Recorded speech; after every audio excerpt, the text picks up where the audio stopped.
Good morning, it's 6 o'clock on Friday the 20th of June. Here in the UK, MPs at Westminster are facing a momentous decision today. I'm on my way into Parliament for the Assisted Dying Bill's third reading. It's a step closer to becoming law. It's make or break time. They'll either make the law or break our hearts. Once this box is opened, it can never be closed again. The Honourable Lady has spoken for many hours. I'm speaking for 5 minutes. That's the truth. It's a death cult. I cannot stand by and allow that to happen anymore. We're not dead yet! We're not dead yet! We're not dead yet! The ayes to the right, 314. The noes to the left.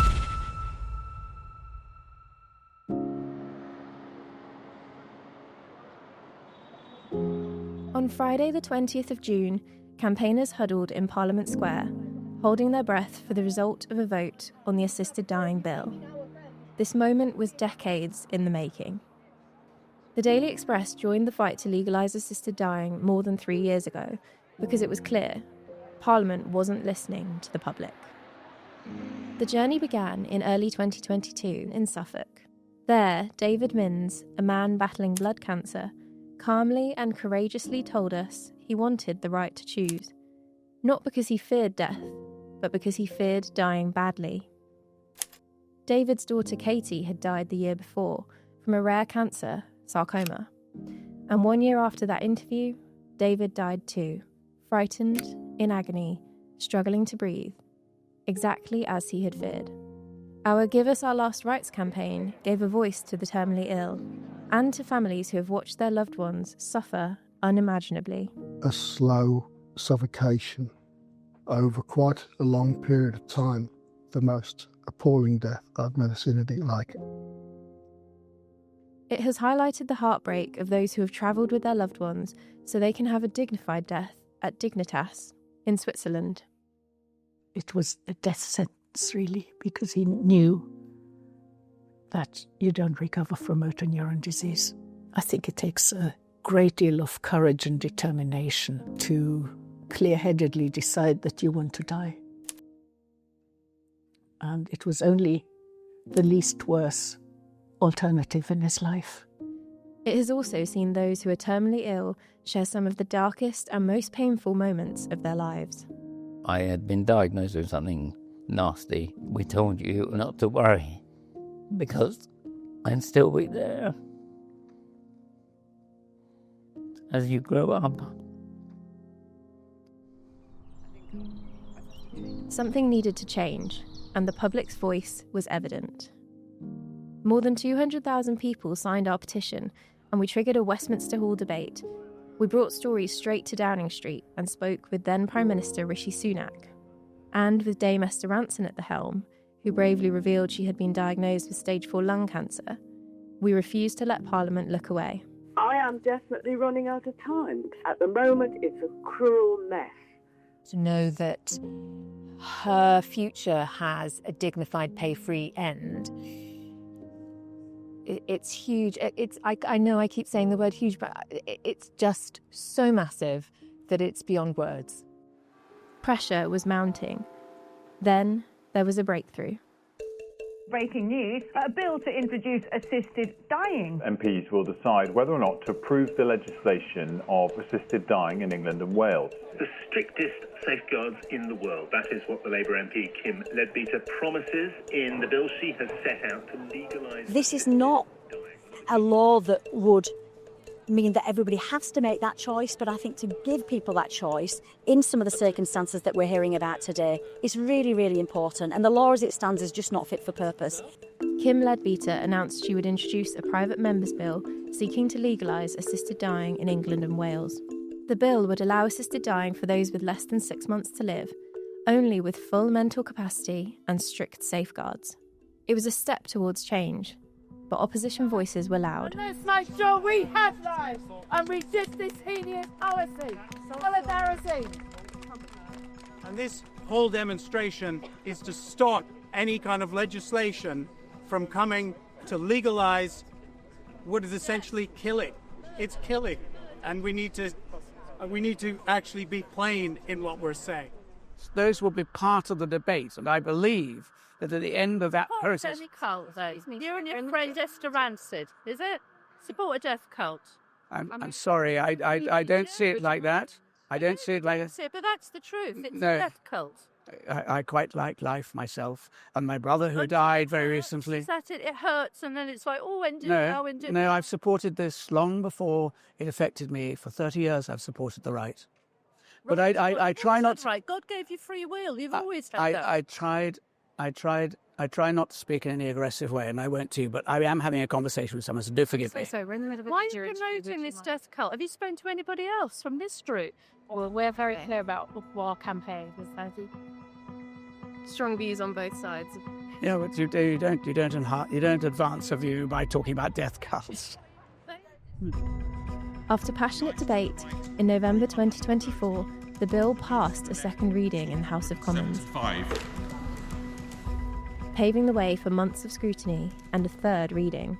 I'm on my way into Parliament for the Assisted Dying Bill's third reading. I'm nervous. I think it's going to be a really emotional day, whichever way the vote goes, and I think a lot of us are not going to feel confident until we hear a result announced in the Commons. But it's pretty amazing to think that for the Express it's been 3 years of campaigning to get to this point. And for some people who are going to be there today, it's been over a decade to get to this moment. So really excited and hopeful that it goes the way that we want. I haven't slept. I'm very nervous. I think we have the numbers, but you never know what decision's going to be made in the room. I think Kim has done something extraordinary today, and this campaign has been so beautifully managed. The people, the stories, it's just been wonderful. Hello? Nice. I was just saying, I'm sorry. No, never. Very nice to see. How is she okay? No. It's not? No, but she is hopeful, and she is positive, and neither of us have slept. She's done a lot of important things in her life, and this is not the least important. Thank you. Have you spoken to Mum today? Not today. She will be watching. With her symptoms the way she is, I wait for her to call me in the morning.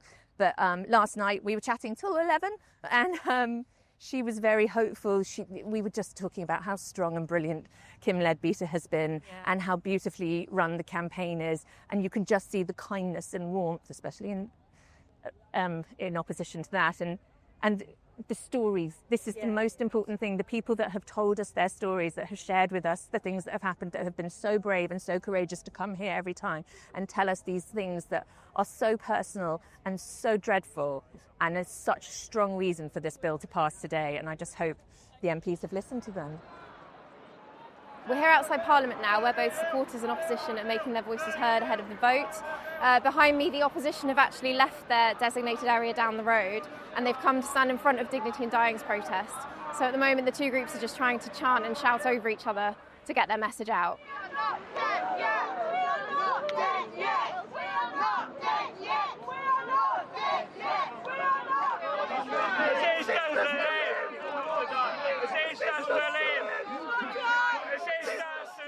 Well, it's important that we do have, opinions from both sides. It's important that we respect each other, because Kim Leadbeater has listened to a lot of the opponents to help strengthen the bill, and it's about listening to those, voices. So it's just about making sure that we keep it respectful, and we do just continue to listen to each other to make this bill work. Our voice, our freedom, our choice. As the crowds grew outside Parliament, MPs inside the chamber were deliberating. Benjamin Franklin told us that in this world, nothing can be said to be certain except death and taxes. In this house, we debate the latter incessantly. But here, and in the country as a whole, discussing death is something we tend to shy away from. And yet, it will come to us all and to all those we love. We are making an incredibly important, a fundamental change in the relationship between medical professionals and those they serve. I urge you to support this bill, because the status quo is completely unacceptable and it must be reformed. If this bill is passed in its current form, people will lose their lives who do not need to, and they will be amongst the most vulnerable and marginalised in our society. The words I'm not giving away. So, the Honourable Lady has spoken for many hours. I'm speaking for 5 minutes. Starving themselves to death because there's no other option. It's for that I cannot stand by and allow that to happen anymore. The Honourable Member for North West Hampshire said what's the most important thing at the end of life is control. It's also dignity, and I want to, by this legislation, provide that dignity for those who've decided the time has come. This is an important moment, and whilst I respect the Honourable Lady, I disagree with her assessment that it is now or never, and it is this bill or no bill. Yeah. And that a vote against this at third reading is a vote to maintain the status quo. None of those things are true. We can vote with either our hearts or with our heads, Mr. Speaker. But either way, we should end up in the same lobby. Because on a compassionate human level, and as responsible lawmakers, we should support this desperately needed reform that is rigorous, practical and safe, and is rooted in the principles that should underpin any legislation: compassion, justice and human dignity. Thank you, Mr. Speaker. Order.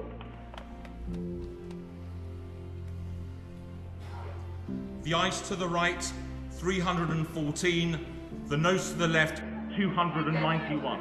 The ayes to the right, 314. The noes to the left, 291. The ayes have it, and look! We won.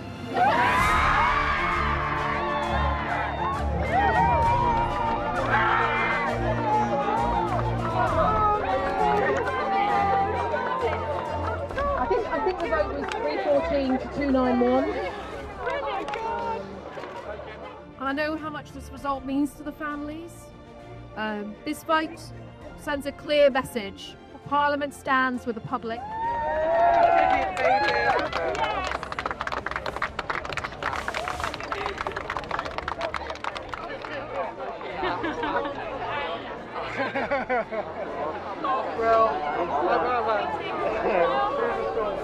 It hasn't quite soaked in yet.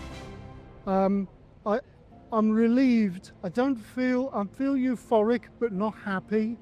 It's not a happy subject. It's hard to feel happy. But we've made just such a difference. Probably never going to see a law change like this again in my life. I think that even some of the strongest opponents of this bill, if they would have witnessed what Anne went through, maybe their views on it might be different. I hope that not too many people have to witness it or go through it from now on.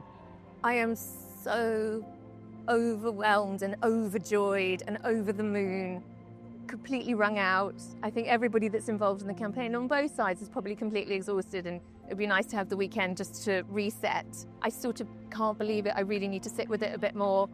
The stories here today are heartbreaking and awful and tragic and should never have happened and should never be about to happen, but hopefully that's all about to change. Okay, and you just spoke to Mum, so how's she feeling? She sounded really shocked. She's very good at sounding calm and getting a beautiful quote together, but she just went, oh, when I rang her inside, she was like, oh, wow.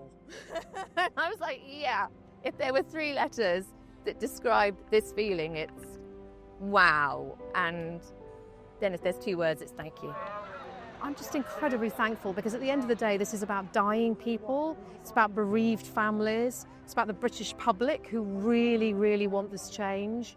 You know, it's just been a very long journey, and we're not over yet. So I think the House of Lords, here we come. We must respect the genuine concerns of opponents and do everything possible to ease their trepidation in the coming months. But it is now an undeniable truth that both the public and MPs want a safe, compassionate assisted dying service to be available in England and Wales. One rooted in choice, in dignity, and in compassion.